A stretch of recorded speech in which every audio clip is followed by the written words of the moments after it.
모선에 태워서 우리가 마더십이라고 하는데 모선에 태워서 이제 뭐 태평양 한가운데로 인도양 어디 한가운데로 나가서 거기서 이제 바다 밑에 목적지를 향해서 이제 자망을 하는데 이제 헤드를 밑으로 해가지고 이렇게 스크루식으로 내려가요. 스크류요? 예, 약간 이렇게 돌면서 내려간다고. 돌면서요? 예, 이렇게 내려가는 게 아니라 이런 식으로 내려가는 거예요. 그렇게 내려갑니까? 예, 그게 이제 천천히 압력의 저항도 적게 받으면서 이제 그러다 보면 이제 어느 정도 내려가면 그때는 아직 태양빛이 비치기 때문에 창문 바깥으로 이렇게 바다가 보이기 시작해요. 그래서 수십 미터 내려가면 한방눈이 떨어지는데 마린 스노우가 보여요. 마린 스노우? 눈이 내린다고요? 눈이라. 예. 쉽게 얘기하면 바다에는 이제 육지에서 유입된 것들이 있을 거 아니에요. 비가 오거나 강이나 뭐 여러 가지. 표층에서 만들어지는 유기물들 네. 서로 먹고 먹히고 뭐 하면서 남은 찌꺼기들부터 시작해서 그런 애들이 유기물의 찌꺼기들이 떨어지는 거예요.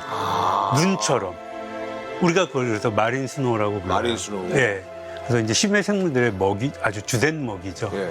예. 그렇게 내려가다 보면 잠수정에 테스트하려고 이제 라이트 켜놓고 뭐 이런 것들을 이제 끄게 돼요. 네. 아, 왜 에너지 절약해야 되니까. 예, 그러면 이제 바퀴 깜깜해지고, 안 보이는군요. 예, 그런 상태에서 계속 해저 밑까지 몇 내려가죠. 시간 동안 내려갑니까? 소장님. 대부분 가장 많이 가는 것. 아까 많이 가는 2, 3m 수심을 하면 보통 2-3시간 정도 내려가요. 2-3시간 정도. 네. 아, 내려가는 것도 꽤 오래 걸리네요. 그렇죠. 그 정도 내려가는 여기서 거예요. 대전 내려가는 거네요, 보니까. 그 그렇죠. 정도로 오래 걸려요. 그러니까요. 그러면서 이제 해저 한 50m까지 그대로 내려가서 50m 되면 이제 라이트를 다시 켜요. 그리고 일단 멈춰요. 네. 거기서부터 이제 천천히 내려가게 되는데요. 네. 천천히 내려서 일단 착절을 해요. 착절에는 여러 가지 의미가 있어요. 과학적 의미. 일단 위치, 위도 경도. 몇 미터에 처음 내리고 위도 경도 어디고 그다음에 이제 몇백 기압을 내려왔잖아요. 네. 그런데 이제 지금부터 이제 몇 시간 동안 또 채집을 해야 되니까 그 여러 가지 잠수정의 이제 중요 장비들을 체크를 해요. 거기서. 안전 상태를 체크를 하고. 그리고 이제 그다음부터 다시 떠서 이제 목적지를 향해서 움직이죠. 자, 심해에 딱 도착하셨습니까? 심해에 딱 도착했다. 그러면은 뭐가 딱 있습니까? 불 켰을 때. 불 불 켰을 켰을 때. 때. 딱 심해에 도착해서 불 켰어. 심해는 그 천해처럼 이렇게 물고기 떼가 다니거나 뭐 천해는 거잖아요. 물고기 떼 계속 다니고. 물고기 때 그런 건 없습니까? 네, 산호들 이렇게 넓게 분포되어 있고 이런데 언더 더 씨 노래 막 나오고. 맞아. 고기들이 막 반기거나 그렇지 않아요. 아, 그래요? 이제 보기에는 육지에 좀 사막과 약간 비슷한 느낌? 사막이다. 네. 일단 보기에는 그래요. 황량한, 약간 황량한 사막 같은 그런 느낌. 황량한 사막 그런 느낌이 보기에는 그런데 또 그 안에 또 많은 비밀들이 있죠. 심해어들은 대부분은 무섭게 생겼어요. 아, 진짜 무섭게 생겼어요. 진짜로. 원래 그래요? 원래 걔네들 약간 인상 쓰고 있어요? 맞아요. 우리가 일반적으로 낮은 바다에서 보는 물고기들하고는 좀 다르게 달라요. 생겼죠. 완전 갱스터들 같아요, 막. 갱스터 피쉬. 그런 걸 알기 위해서 이제 심해 환경의 특성을 알아야 되는데 심해 환경의 특성은 일단 어둡고 그다음에 온도가 굉장히 낮고 맞고.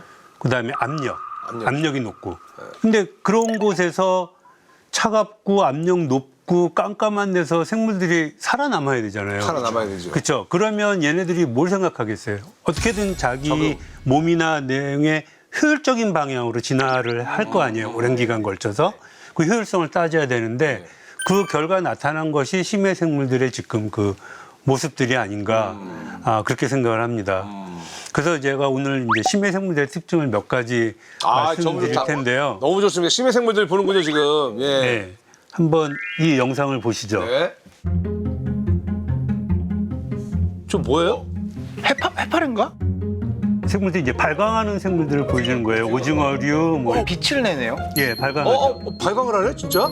얘도 지금 발광하는 거 아니에요? 네, 발광하다. 맞아요. 심해에는 빛이 안 된다고 말씀드렸잖아요. 그래서 심해 생물들의 특징 중 하나가 자체 발광이요? 발광하는 거예요. 맞아요. 저 자체 고기 발광. 저거 많이 봤어. 머리에 이렇게 뿔 달려가지고 저기 그 끝에서 반대뿔. 예, 저 많이- 맞아요. 이게 심해 앵글러피쉬라는 앵글러피쉬. 종이에요. 예. 그 말씀하신 갱스터 핏이 아니에요? 예, 갱스터 피쉬. 무섭게 생겼어요, 진짜. 예, 그래서 저기 지금 안테나처럼 저 낚싯대 같이 생긴 게 이 일리시움이라는 거고요. 일리시움. 그 끝에 미끼가 있는데 고기가 이제 에스카라고 불려요. 네. 거기가 이제 발광을 해서 유인을 이제 어두운 데서 먹이를 유인해서 사냥하는 거죠. 아, 그럼 쟤 진짜 낚시를 하는 거네요. 그러니까. 찐해요, 찐. 그 찐해. 먹이.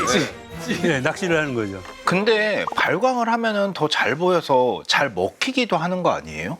또 천장한테는. 네. 어떻게 보면. 그러니까 양쪽이 다 있는데 얘네들이 발광의 강도를 조절할 때는 보통 얘네들은 이제 후각과 다른 감각도 발달돼 있어요. 그래서 알겠죠. 거기서 오랫동안 진화하면서 살아왔기 때문에 내가 지금 발광을 하는 게 먹이를 잡는 데 유리한 건지 아니면 거꾸로 포식자에게 먹히는 때인지 그런 조절을 하겠죠. 쟤는 뭐 빛난다고 누구한테 먹힐 것처럼 생기진 않았어. 그러니까. 요거는 이제 랜턴 피쉬라는. 랜턴 피쉬요? 네. 이거 불 들어온 거예요 지금? 얘네들은 빛을 내는 이유가 네. 포식자로부터 자기 몸을 숨기기 위해서 빛을 내요.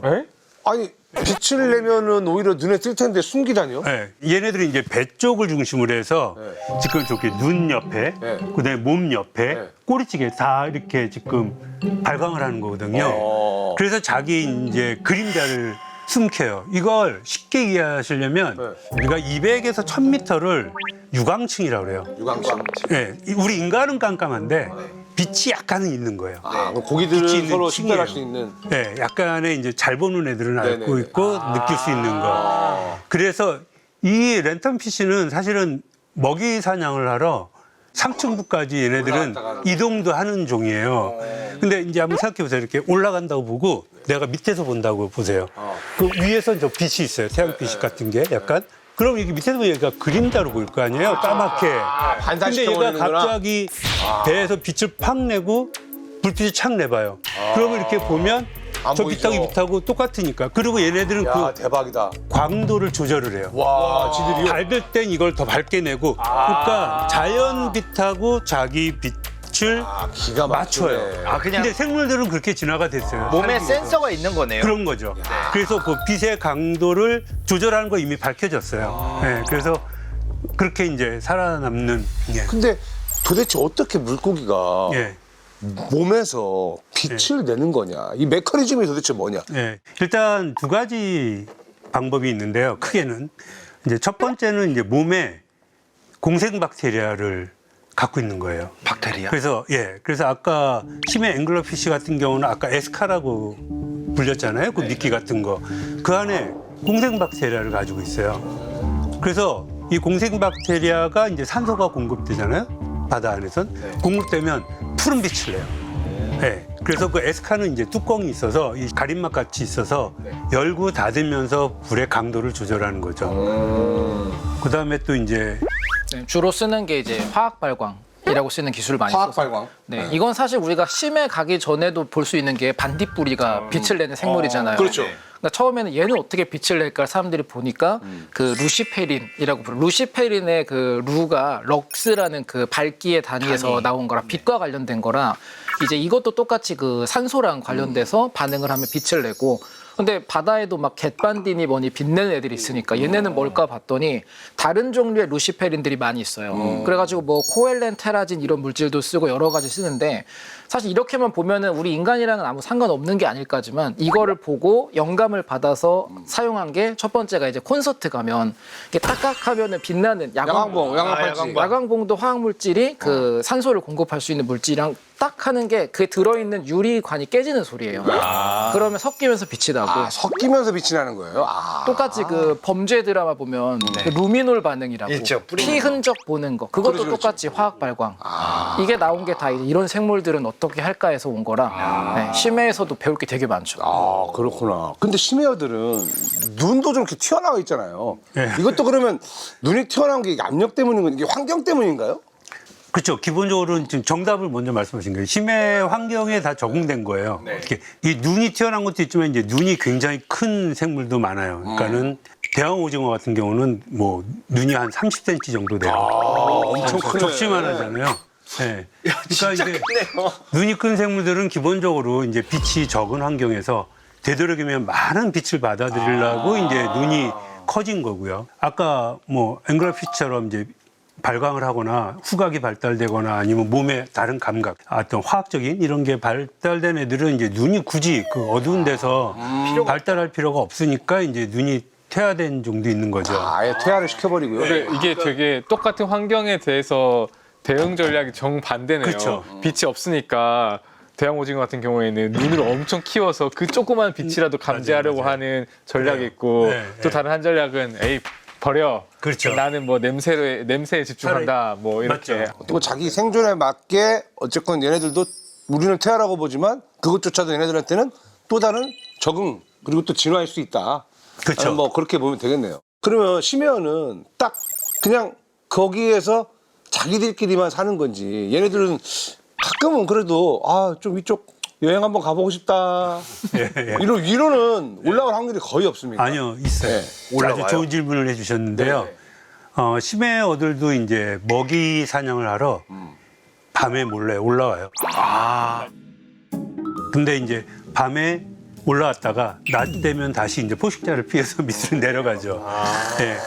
그래서 이렇게 심해하고 천에 올라왔다 갔다 하면 이제 궁금한 게 압력이 그래도 괜찮나 이런 생각이 들 거 아니에요. 정말 사람도 예, 그렇게 큰일 나는데. 큰일 근데 나는데. 얘네들은 이제 거기에 적응돼 있는 종들. 어떻게 적응을 하죠? 그래서 이제 그렇게 이제 진화가 된 거죠. 그 정도 수심 범위는 네. 서로 왔다 갔다 해도 몸에 괜찮을 정도로 신기하다. 말이 안 돼. 그렇게 적응을 한 건데 그렇게 적응된 정도는 그래도 괜찮은데 이제 인간들이 인위적으로 끌어올린 생물들이 있을 거 아니에요. 갑자기 잡아서 갑자기 포획을 하거나 뭐 이런 애들.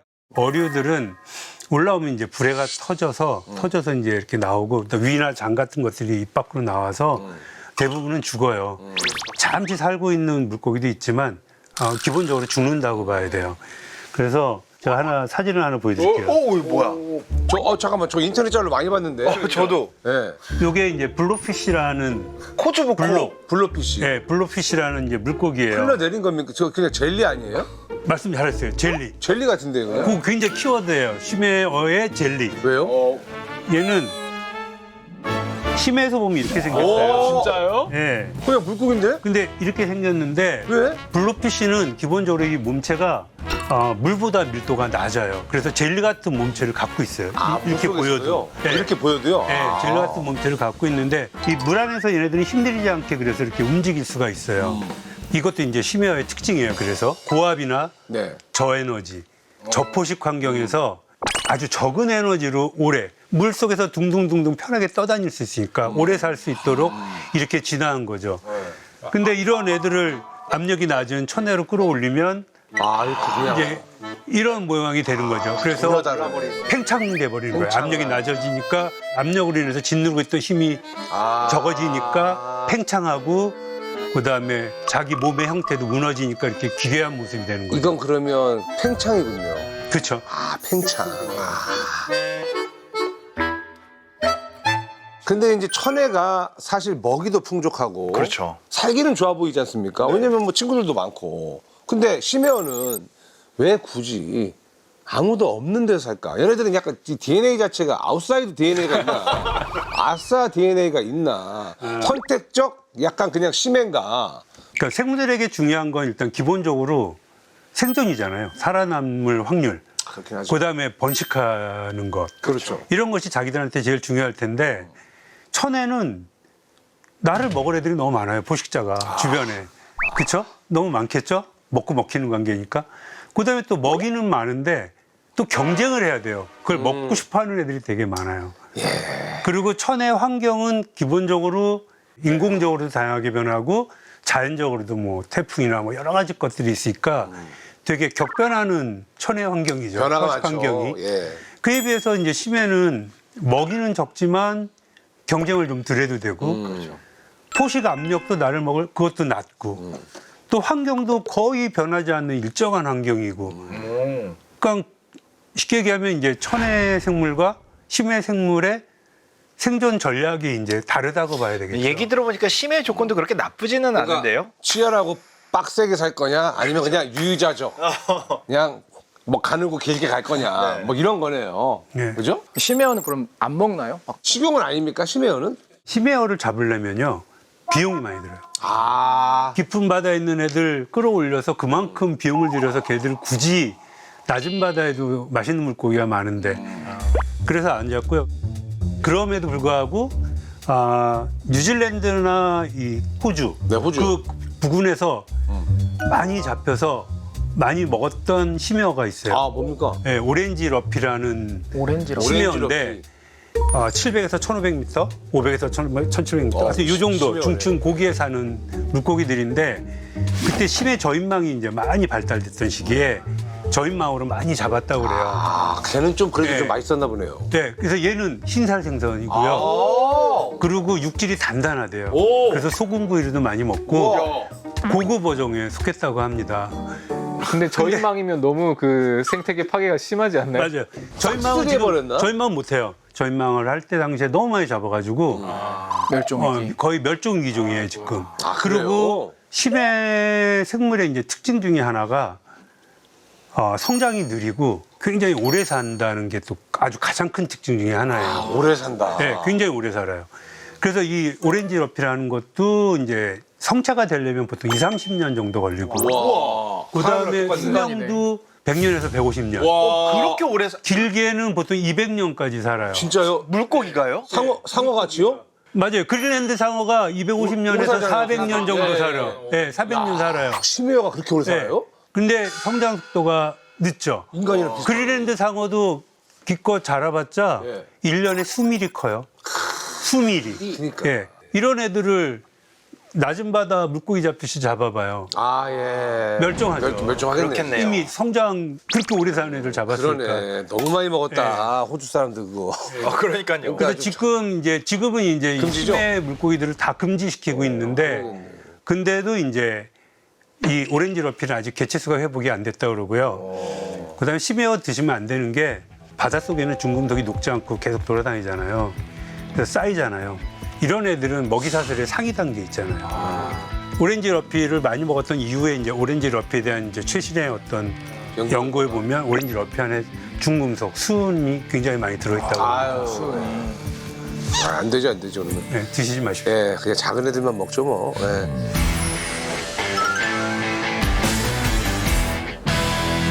근데 이제 심해가 사막처럼 보인다고 했고 지금 말씀하시는 거는 또 새로운 사실들이 이제 알려지는데 연구할 게 이제 어떤 분들 같은 경우는 이제 그냥 뻘밭인데 뭐 많이 없지 않나라고 생각하실 수도 있을 것 같아요. 심해에서 심해는 천혜처럼 생물량이 많지는 않죠. 생물은 많이 없으나 네, 양은 이렇게 많지는 않은데 좀 이렇게 네. 막 인기 있는 곳들이 있어요. 핫플레이스. 인기 있는 것도 있고 이제 일단 일반 심해에도 적은 생물들이 많이 살아요. 1mm 이하에.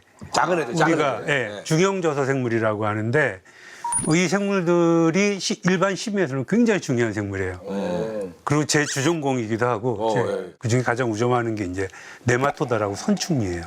들어보셨을 거예요, 선충. 근데 그런 생물들이 심해에 있어요. 1제곱미터당 5만에서 한 10만 개체가 있어요. 엄청 많네요. 굉장히 많이 있죠.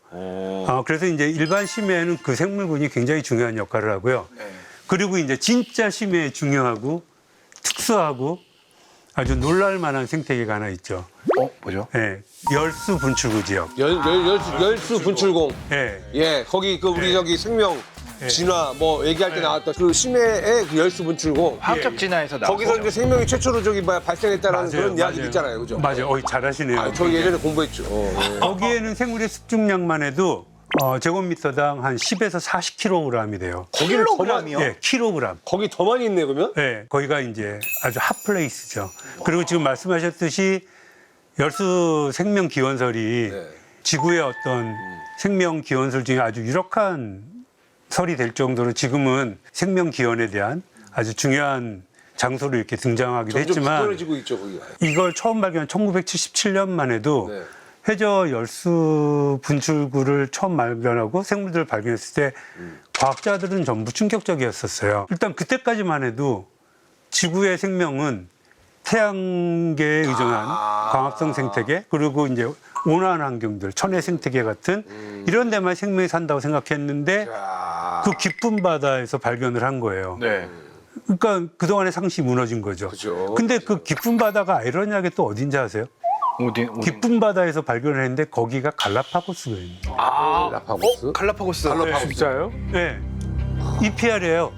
갈라파고스 근처에서 발견이 된 거예요. 처음 발견된 게 열수가. 가야겠네. 재미있는 과학여행. 그래서 이게 굉장히 저희들한테는 아이러니한 거예요. 다윈의 진화론이 된 지역에서 생명 탄생에 지금 유력한 열수 생명 기원설을 뒷받침하는 열수 분출구가 첫 발견된 아주 갈라파고스가 진짜 뭐 약간 그 노다진가 봐요. 생물학적으로. 전 처음 알았어요. 아 그래요? 예, 예. 그 갈라파고스 근처에. 그래서 저희들은 계속 진짜 이게 무슨 암시냐, 생명 탄생이냐, 진화론이냐, 찰스 다윈 양자론을 외계인설 뭐 이런 거 아니에요? 저도 사실 취미능가가 아니었으면은 사실 심해 열수분출공 예. 거기에서 생명의 뭐 근원이 시작이 됐다라는 게 아예 그냥 안 믿어졌을 거예요. 말도 안 된다. 그래서 저는 사실 열수 생명 기원설을 굉장히 유력하다고 보고 있는 사람 중에 하나인데 왜 그러냐면 가서 보잖아요. 네, 그냥 그렇게 돼요. 진짜 이게 달라요 느낌이. 지구상에 야 이거 궁금하다. 아니요 한번 보세요. 이 영상 보는 걸 직접 눈으로 보신다 그러면 그러니까. 뭐지 이런 세계가 왜 있는 거지 이런 그런 생각이 들어요. 그렇죠. 텔레비전으로 아무리 연예인을 봐봐야 실물로 보면 신문은 다르거든 또. 맞아요. 제가 것처럼. 오늘 태풍고 씨 처음 봐서 예, 이렇게 예, 너무 잘생겼잖아요. 그러니까요. 실물은 다르잖아요, 그죠? 예. 달라, 이거 다른 거예요, 다. 놀라운 거죠. 실제로 내 눈으로 열수 분출공을 보니까. 맞아요. 거기서 그러니까 그냥. 제가 열수 찍어오신 분출을 거예요? 한번 보여드릴게요. 직접 자, 찍으신 거예요? 그럼 예, 이거는 직접 찍은 아, 영상입니다. 직접 찍은 거네. 그래. 뭐예요? 오, 저거 이게 이제 열수 침리예요. 우와. 심리. 아, 저 올라와. 또 다른 영상 하나를 보여드릴게요. 이제 열수 분출구 우와. 저렇게 나. 끝나고 이제 새우들이 옆에 있잖아요. 네. 이거 봐요, 열수 새우도. 다 그 붙어 있어. 저기는 이제 고등류예요. 저쪽에 있는 가운데 있는 거. 고등. 와, 걔도 있네. 이게 열수 장님개인데 예. 완전 핫플레이스네요. 와, 짝짝한 거예요? 장님개가 배를 열고 알을 기계발로 이렇게 뿜어내잖아요. 와. 이건 진짜 귀한 영상이에요. 이거는 그럼 번식에 대한 그 영상이네, 지금. 네. 그죠? 이게 지금 이 열수 플룸에 알을 방출시켜서 분산시키는 건데 이건 제가 저희 연구팀이 아직 논문을 어떻게 쓸까 고민하고 있는 아주 핫한 영상인데 네.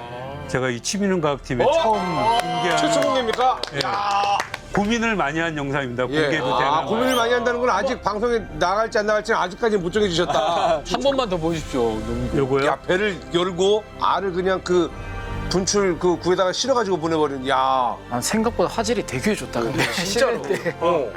자, 여러분, 그리고 이게 지금 심해라는 겁니다. 심해. 예? 너무 신기하다.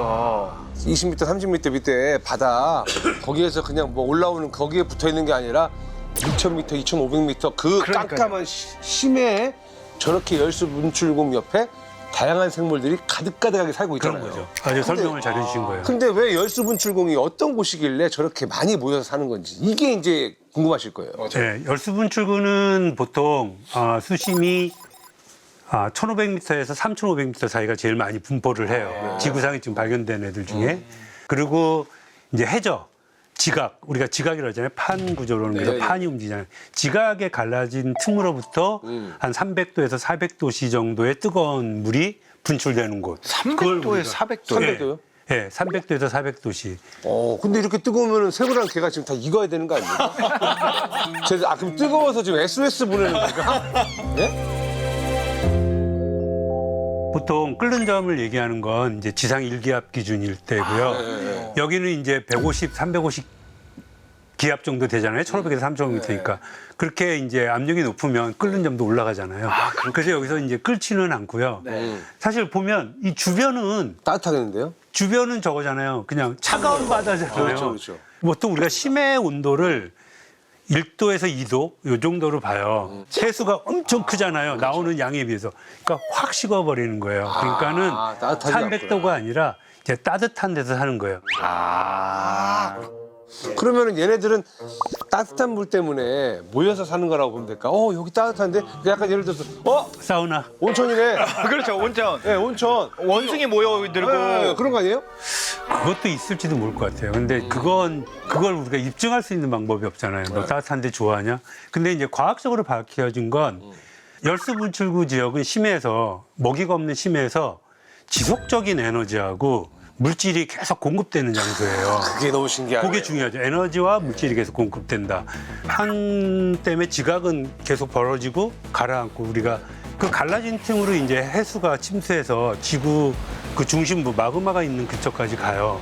거기 가서 이제 암석 근처에서 이제 300, 400도씨로 뜨거운 열수로 이제 변하는데 그 뜨거운 열수가 되면서 그 물이 이제 암석과 반응하면서 굴이 니켈, 철, 아연 같은 금속 이온이나 황성분 이런 것들을 대량으로 포함해서 다시 밀도가 낮아진 그 물이 이제 위로 솟아오르면서 해저 지각으로 뿜어져 나오는 거죠. 근데 저 성분은 일반 심해 생물들한테는 굉장히 유독한 거예요. 독성 물질이란 말이에요. 독성물질이에요, 예. 그렇죠. 못 살죠, 저기서. 황화수소 같은 것들인가요? 그렇죠. 그러니까 황화수소 같은 게 있으니까요. 근데 이런 것들이 이제 특정 미생물에게는 아주 중요한 에너지원이 되는 거예요. 그래서 특히 화학 합성을 할 수 있는 어떤 에너지 이런 게 되는 거죠. 그러니까 이제 몰려 살고 있는 거죠. 화학합성. 네. 우리는 음식물을 먹어서 탄소를 얻지만 쟤네도 생물이니까 탄소로 이루어졌을 거고 근데 심해는 그런 재료가 부족하니까 저기서 나오는 막 이산화탄소를 빨아들이면서 저 속에 있는 뭐 황화수소나 이런 것들을 반응을 시켜서 얘네들이 몸을 구성하는 것부터 다 만들어 버리는 거예요. 거의 자기 몸 자체가 그냥 실험실처럼 운영을 하고 있는 수준인 거죠. 참 대단하네요. 그래서 이게 조금 뭐 생물학자들에게 굉장히 충격적인 광경이라고 할 수 있는 게 그렇죠. 거대한 생태계와 생물들의 삶을 돌리는 에너지원은 태양에서거든요. 그렇죠. 그래서 우리가 생태계에서 생산자, 에너지를 말하자면 공급하는 역할을 하는 생물들은 식물들 아니면 뭐 녹색 플랑크톤들, 뭐 남조류들 이런 애들이 이제 생산자의 역할을 하는데 저기 심해에서는 그 지구에서 나오는 사실 그 에너지를 이용해서 이 화학 에너지가 만들어지고 또 박테리아들이 이 화학 합성 같은 과정을 통해서 이제 유기물들을 만들어내고 생물들이 필요한 에너지를 공급한다는 전혀 다른 방식의 두 가지의 생명 체계가 지구에서 돌아가고 있고 그렇죠. 어쩌면 빛 에너지에 기반한 저기 위의 체계보다 이 심해 체계가 먼저 출발했을 수도 있다라고 하는 게 어쩌면. 네, 심해 그렇죠. 연구의 가능성이 있는 엄청 거죠. 놀라운 발견이었던 것 같아요. 그러면 심해 생물은 열수 분출공해에 사는 그러니까 박테리아나 미생물을 얘네들은 또 섭취하면서 사는 거죠? 먹고 사는 거죠? 예, 먹고 살기도 하고요. 네. 또 그렇지 않기도 해요. 그렇지 않다는 건 뭐죠? 예, 뭐냐면 이제 열수 지역에 사는 이제 일부 개나 새우들은 박테리아를 직접 먹어서 영양분을 취득을 해요, 자기들이. 근데 이제 거기서 또 사는 아주 많은 생물들이 있어요. 관벌레나 그다음에 아까 본 열수홍합. 걔네들은 박테리아를 직접 먹지 않고 박테리아를 몸 안에 공생시켜서 에너지를 얻어요. 공생이라는 거 왜? 그 붙여버린다고요? 그러니까 몸 안에 같이 있는 거죠. 먹어서 그런 거 아니에요? 먹어서 몸 안에 있으니까 그냥. 아니요. 걔네들은 공생 박테리아를 가지고 있는 기관이 따로 있어요. 그러니까 예를 들면 리프티아 관벌레 같은 경우 입이나 위, 장, 항문 이런 것들이 없어요. 아예 없어요. 아예 입, 위, 장, 항문이 없어요. 그거 어떻게 살아요, 동물인데. 얘네들은? 그래서 얘네들은 몸의 그 아랫부분, 기저에 트로포점이라는 기관을 갖고 있어요. 그 트로피점 안에 공생 박테리아를 가지고 있는 거예요. 같이 공생시키는 거예요. 바글바글. 그래서 이 리프티아 관벌레에는 이제 아가미가 있는데 그 아가미로 아까 열쇠에서 황화수소를 흡수하게 되면 그 황화수소를 이 공생 박테리아가 화학 합성을 해서 유기물을 만들어서 그 만들어진 유기물을 에너지원 이 관벌레가 에너지원으로 사용하는 거예요. 영양분으로. 대박이네. 네, 야. 그러니까 얘네들이 직접 먹는 건 아니죠. 그럼 대표군 씨가 말한 것처럼 직접 먹는 건 아까 예티 크랩 같은 크랩이 있어요. 크랩이요, 크랩? 예, 개가 개인데 얘네들은 이렇게 찌개발 거기에 털이 많이 자라 있어요. 근데 이 털에 박테리아를 묻혀요? 키워요. 키워요? 네, 털에다가? 자라게 해요. 네, 여기 안에 공생시키는 거죠. 하면 돼. 외부 공생이에요. 아까 리프티아 관벌레는 내부 공생, 예티그랩은 외부 공생 시키는 거죠. 그래서 얘네들은 거기 키워서 주기적으로 이걸 긁어 먹어요. 그 행동을 저희가 볼 수 있어요. 긁어 먹는 걸. 그러니까 키워서 잡아먹는 거죠. 농사짓는 양식을 한다고요, 여기서? 예, 양식을 해서 배고플 때 급할 때는 과자처럼 이렇게 먹는 거예요? 지금 말씀을 굉장히 잘하셨는데 예. 저희가 일부 그렇게 얘기를 해요. 농장이다. 야. 농장이라는 표현을 해요. 그래서 얘네들은 그걸 또 잘 자라게 하기 위해서 열수분출은 거기 가서 이 찌개발을 이렇게 흔들어요? 흔들기도 해요. 그래서 저희는 그걸 잘 자라게 하려고 하는 거라고 생각해요. 아, 영양제네, 영양제. 다른 이유가 없잖아요. 얘네들의 먹이가 되는 애들 가까이 가서 걔네들을 그렇잖아요. 산화시킨 그 미네랄 공급. 재료를 하는 거니까 저희는 그렇게 생각을 하죠. 똑똑하다. 심해는 도대체 뭐 어떤 일이 계속 펼쳐지는 기가 거야? 막히네요. 예. 네, 아 진짜 놀라움이 굉장히 심하네요. 심해. 네, 심해. 절 놀래키는 게 너무 심해.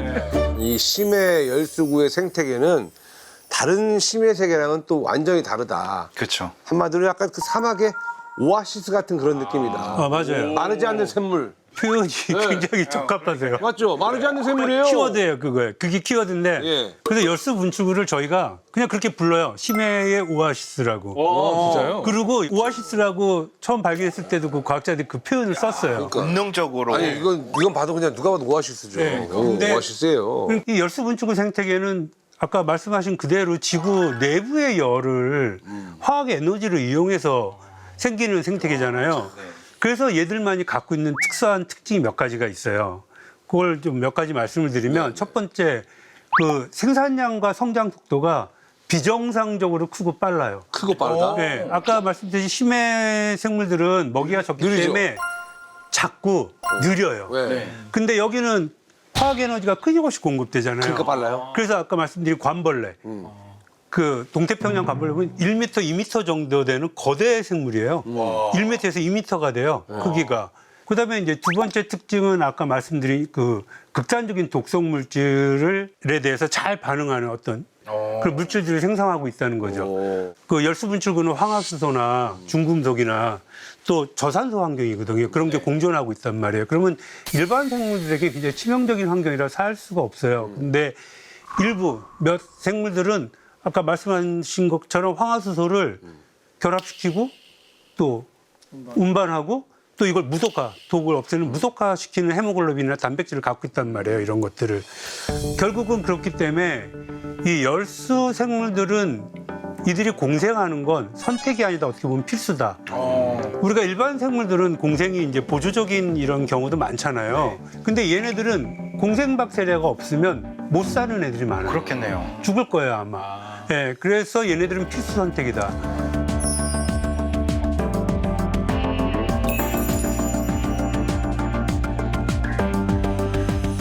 아니 심해에는 이게 생물도 많지만 천연 자원도 많지 않습니까?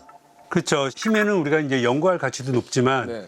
천연 자원이 많아요. 천연 자원의 보고인데 심해에는 이제 열수 광산, 우리가 보는 열수 분출 지역을 열수 광상이라고 그래요. 광상. 예, 그다음에 망간 단계, 망간각 이런 이제 광상이 크게 세 가지가 있는데 이 열수 광상에는 우리가 금과 은, 구리 같은 고가의 광물들이 많이 있어요. 금도 있어요? 예, 은이랑요? 예. 그리고 이제 망간 단계, 망간각은 이제 망간이요. 예, 그 망간. 니켈 아시죠? 그다음에 니켈이나 코발트, 그다음에 히토류 그 시끄러운 전자 쪽에서 많이 쓰는 많이 것들. 쓰는 예. 그런 것들이 많이 포함되어 있죠. 아 진짜요? 많긴 한데 사실 이 자원을 쓰는 거는 인간의 최후의 선택이긴 해요. 왜냐 망간 단계 많대서 한때 이걸 쓸어온 적이 있었는데 그거를 몇십 년 동안 관측을 했어요. 이 바닥을 쓸은 곳이 과연 생태계가 복구가 됐을까? 예. 근데 복구가 안 되는 거예요. 자원은 많은데. 그래서 오히려 이런 광석류보다는 아까 이 독특한 생명체 때문에 아마 생물 관련된 자원들이 훨씬 많다고 들었거든요. 그렇죠. 그렇죠. 지금 말씀하셨듯이 이제 광물 자원뿐만 아니라 사실은 또 다른 또 자원이 많이 있죠. 우리가 이제 보통 생물 자원이라고 하는데 이제 열수 분출구 지역은 기본적으로 일반 심해와는 다른 독성 물질이 많잖아요. 그렇죠. 여기서 살아남아야 되기 때문에 여기에 있는 생물들한테는 그동안 밝혀지지 않은 단백질이나 효소, 그다음에 어떤 이 생화학 구조들을 많이 갖고 있어요. 그래서 의학이나 신소재, 어떤 산업의 연구 가치가 굉장히 큰 그렇겠네요. 지역이라 지금도 굉장히 활발하게 하고 아니, 있죠. 그리고 우리가 모르는 신물질 같은 것도 있을 수 있지 않겠어요? 있죠. 압력이 높다 보니까 보통 물질은 어떤 형태로 연결됐냐에 따라서 연필심이 다이아몬드가 될 수도 있잖아요. 이것처럼 이 고압 환경에서 안정하게 있을 수 있는 걸 알면 당연히 이 심해에서 안정한 거니까 우리가 심해 탐사를 할 수 있는 도구로도 쓸 수가 있고 또 우주나 어디서든 쓸 su 있는 물질이어서 같은 재료여도 완전히 다른 신물질들이 심해에는 묻혀 있다고 봐야죠. 열수분출공 정말 대단한데 진짜. 그러니까요. 예, 어마어마한데 무슨 또 열쇠들이 막 열쇠 분출공이라고 해야겠네. 이게 생명의 열쇠 분출공이라고 해야겠어. 진짜로. 너무 많아요. 생명 열쇠가 뿅뿅뿅뿅뿅뿅. 좋아하는 바다에서 연구도 하시고 진짜 행복하시겠다라는 생각도 드는데 앞으로 어떤 연구가 더 하고 싶으신지 좀 궁금합니다. 저요? 예.